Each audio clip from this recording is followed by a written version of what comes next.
Oh, what a beautiful thumbnail this is. I cannot believe that I found it. Find this thumbnail is so beautiful. That office shot is amazing. Well, let me quickly give you the highlights and then if you want to stay, you can stay back. Apple delivers blowout earnings amid COVID 19. Market shrugs off iPhone delays. That's amazing, right? This is called brand and brand loyalty. That the whole industry, not just the industry, entire world is suffering because of COVID, and Apple just continues to move up and up. This is just beautiful. Apple delivered blowout quarterly results, reporting revenue gains across every category. Every category, mind you, phone, tablets, MacBooks, everywhere. Wearables, I forgot an important one, and in every geography also, so country wise also, as consumers working and learning from home during the COVID 19 pandemic turned to its products and services. I'm going to go out on a limb and say that MacBooks and iPads just went crazy. People just went crazy for these. So highlights are Apple on Thursday delivered blowout quarterly results. Report topped Wall Street expectations with even long overshadowed categories like iPads and Macs getting a boost. See, Apple did not give a fiscal fourth quarter forecast. This is good. So interesting. Apple just, there's so dimensions to the company, and I have heard so many things about Apple that uh, they are at a place where Steve Jobs might not like it, and all of those criticisms I heard. But you have to give it to Apple. It has just ventured into all these categories and fields so successfully that, yeah. Okay, let me go ahead. Let me not harp on that. So, Apple Inc. AAPL. O on Thursday delivered blowout quarterly results. I've already told you about it. The report topped, already told you about it. Fiscal third quarter results which included iPhone sales. Wow, some $4 billion above analyst expectations. Analyst expectation was this: an iPhone sold $4 billion more. Un- Unbelievable. Came on the same day that US gross domestic product collapsed at 32.9% annualized rate last quarter.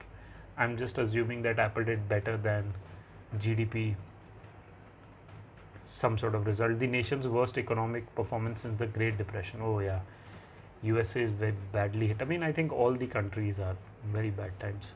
Apple Chief Financial Officer Luca Maestri also confirmed supply chain rumblings that the new lineup of iPhones, usually released in late September, would face delays of a few weeks. So probably we'll get it during Diwali or second week of October, I think.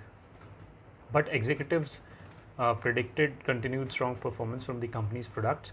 Other major tech companies, Amazon and Facebook, also posted results that topped Wall Street targets. Wow, how these tech giants are performing this sort of a way. With 60% of sales coming from international markets, Cupertino, California based company posted iPhone revenues of $26.42 billion. Estimated was, or projected was, $22 billion, and they are like at $26 billion. My god. In an interview with Reuters, CEO Tim Cook said that after disruptions in April, sales began to pick up in May and June, helped by what he called a strong launch of $399 iPhone SE introduced in April. This is such a smart move they gave the SE. People are criticizing for its border and the phone design being outdated, but people who loved SE love the new SE also. I think economic stimulus that was in place, and I'm not just focused on the US but more broadly, was a help. Yeah, no wonder people got more money and wanted to spend. Of course, they were locked down in their houses, so you want to spend a little even more. Spend money and eat food. That's what you want to do. Continued growth in services and accessories also showed durability of company's brand, which is true, which has prompted investors to view it as a comparative safe haven and pushed up share prices since March. The company saw strong sales in its Greater China region, where aggressive pricing during a June holiday shopping season and lower priced iPhone SE model released in April helped boost sales 2% to $9.33 billion. See, I mean, I've always heard people say that these sales periods, you know, Amazon Prime and Flipkart big saving days and all these things that happen. These are sort of gimmicks and there are no benefits. But I have heard so many people time and again say it, that they have saved so much money, and Apple was really smart about it. China remains a key ingredient in Apple's recipe for success because there are so many people and people with so much spending power. As we estimate, roughly 20% of iPhone upgrades will be coming from this region over the coming year. Daniel Ives of Wedbush Securities said in a note. What? Daniel Ives of Wedbush Securities. Okay. Apple also announced a 4-for-1 stock split, saying it wanted to keep the shares accessible to a broad range of investors. Shares soared past $400 for the first time Thursday, though they had been proportionally higher before a 7-1 split in 2014. Weird. Apple's fiscal third quarter revenue and profits were $59.69 billion and 2.58 per share, compared to 59.69. Expected was 52.25, and share price was $2.58 and expected was 2.04. Sales in its service agreement, which also include offerings such as iCloud, Apple Music, rose 14.8% to $13.16 billion and expected was 13.18.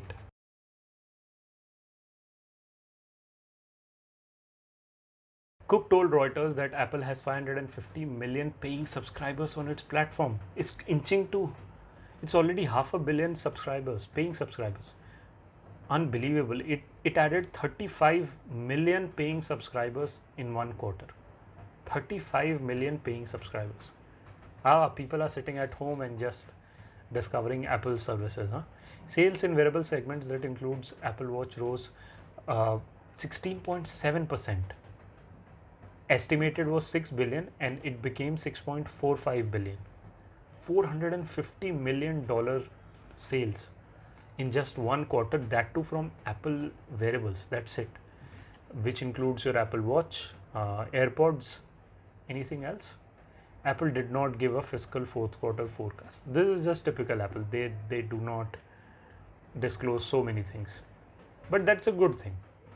Apple benefited from remote work and learning trends, reporting sales in its iPad and Mac segment $6.58 billion and $7.08 billion. So for iPad, estimated was 4.88 and it became 6.58, more than $2 billion more than the expectation. And for Mac, projected was $6.06 billion and it became $7.08 billion, more than $1 billion extra in Mac. You know, this million and billion seems to be losing value. I mean, Apple is just earning billions of dollars more than projections and it's like nothing. Both had some really significant product announcements at the end of March, beginning of April. Cook told Reuters, you combine that with work from home and remote learning and it's yielded really strong results. But the global smartphone market was already stagnating before the novel coronavirus caused it to contract, and Apple has leaned heavily into growing its services business, which is where the company's fastest growth revenue occurred during the fiscal third quarter. This is true. Apple is so smart. It's seeing that so many competitors in the iPhone or smartphone segment, so it's just increasing the variables, increasing the services system. And I don't know how is it going to continue to do it, whether it's going to open up. I don't think it will open up its services to other platforms. That would be so anti-Apple. The biggest component that business is the App Store, where Apple generates commissions between 15 to 30% on some sales. On Wednesday, Tim Cook faced questions from US lawmakers about Apple's practices related to the store, which have come under fire from independent app developers who say its rules and unpredictable approval processes put them at disadvantage against the iPhone maker. Yeah, this is a little controversial and this is something that's ongoing, but yeah, they have to be transparent about it. But yeah, you have to leave it Apple's App Store, so they are going to make some sort of rules about it, but obviously they have to comply with fair practices and government policies also.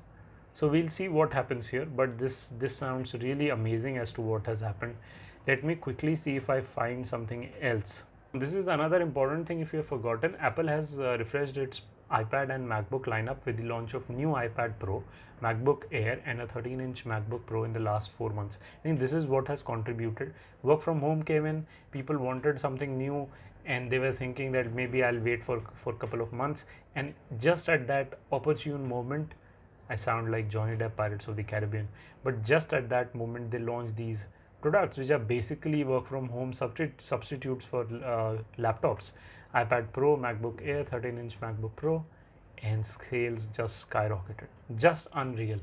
So hopefully you enjoyed the video. I think Apple is just continuing to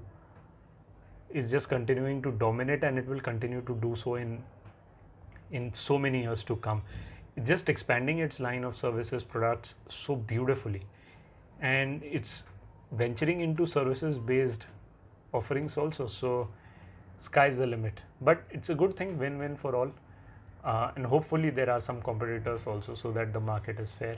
But enough from me now. If you enjoyed the video, press the like button, share the video, do all those YouTubey things. Leave a comment below if you enjoyed the video, and what did you specifically like, or do you agree with this post that Apple is doing really well and it will continue to do so or not. And as always, hopefully you will come back tomorrow when I have another video for you, and in the meantime please take care, enjoy your time, and I'll see you back soon.